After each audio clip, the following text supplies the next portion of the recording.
Selamat pagi, salam sejahtera untuk kita semua yang terhormat Dewan Juri serta seluruh peserta yang berbahagia. Saya Noveria selaku pembicara pertama dari delegasi SMA Negeri 2 Wonogiri, tim pemerintah mempunyai tugas untuk mendefinisikan mosi, memberikan perumusan masalah terhadap mosi, memberikan limitasi, argumen, serta kesimpulan. Menarik sekali mosi perdebatan kita pada pagi hari ini, yaitu di negara-negara dengan tingkat korupsi tinggi, seleksi penerimaan mahasiswa baru hanya didasarkan pada indeks integritas sekolah dan indeks kejujuran sekolah.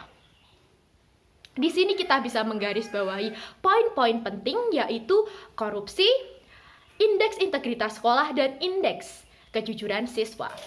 Korupsi, dilansir dari Wikipedia, adalah suatu tindakan pejabat publik, baik politisi maupun pegawai negeri, serta pihak-pihak lain yang terlibat dalam tindakan itu yang secara tidak wajar dan legal menyalahgunakan kepercayaan publik yang dikuasakan kepada mereka untuk keuntungan pribadi. Sedangkan indeks integritas sekolah adalah pengukuran kinerja institusi sekolah berbasis kejujuran dalam melaksanakan proses pembelajaran. Dan indeks kejujuran siswa adalah pengukuran kejujuran siswa selama mengikuti pelajaran di sekolah. Di sini, mosi ini sejalur dengan status quo yang beredar di masyarakat, di mana Indonesia sekarang menempati ranking 85 dari 180 negara dengan tingkat korupsi tinggi.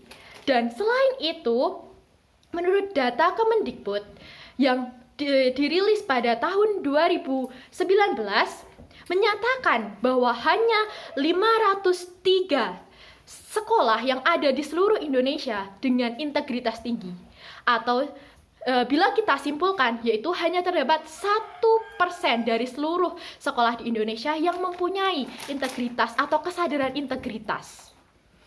Karena itu, di sini saya memberikan limitasi supaya jalannya perdebatan ini mendapatkan kelancaran, yaitu di negara kita Indonesia.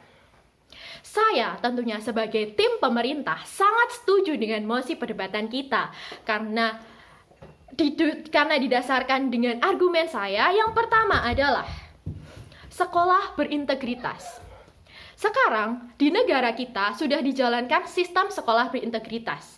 Terbukti dengan pendaftaran sekolah yang sekarang lebih transparan, bisa dilihat oleh siswa, calon siswa, dan juga wali murid, sehingga semuanya struktur ke sekolah mereka transparan, bisa dilihat oleh semua publik.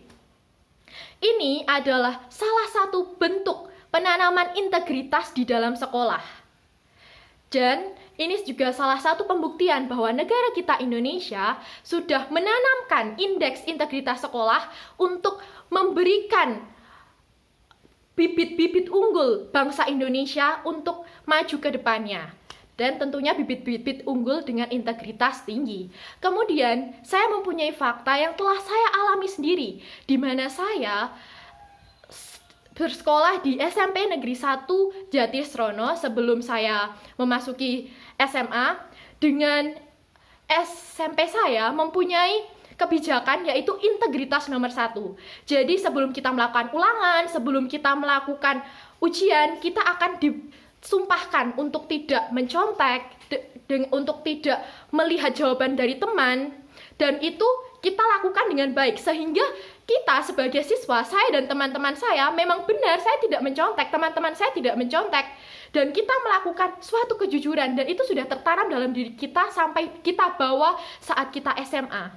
Dan tentunya saya tidak hanya membawa satu fakta dari SMP 1 Jatisrono, mantan sekolah saya saja, tetapi di kabupaten tempat tinggal saya Wonogiri, semakin tahun sekolah dengan prinsip integritas nomor 1 semakin banyak dan semakin meningkat. Terbukti dari tahun kemarin ada SMP Negeri 2 Wonogiri yang melakukan hal itu, dan rencananya SMP Negeri 1 Wonogiri juga akan melakukan hal tersebut. Sehingga kita sudah tahu dengan jelas bahwa pendidikan di Indonesia mulai memperbaiki lagi bagaimana indeks indeks integritas sekolah dan indeks kejujuran siswa di dalam setiap bahkan dari awal sejak pertama kali pendaftaran hingga bagaimana melakukan ujian atau ulangan. Kemudian dengan argumen saya yang kedua, saya dapatkan dari penasihat KPK Sani Antasari, yaitu pemberantasan korupsi bermula dari meningkatkan kualitas data dan informasi yang mendorong transparansi dan kejujuran. Hal tersebut sejalan dengan argumen yang telah saya berikan di awal, yaitu sekolah berintegritas dengan contoh pertama adalah transparansi dalam pendaftarannya.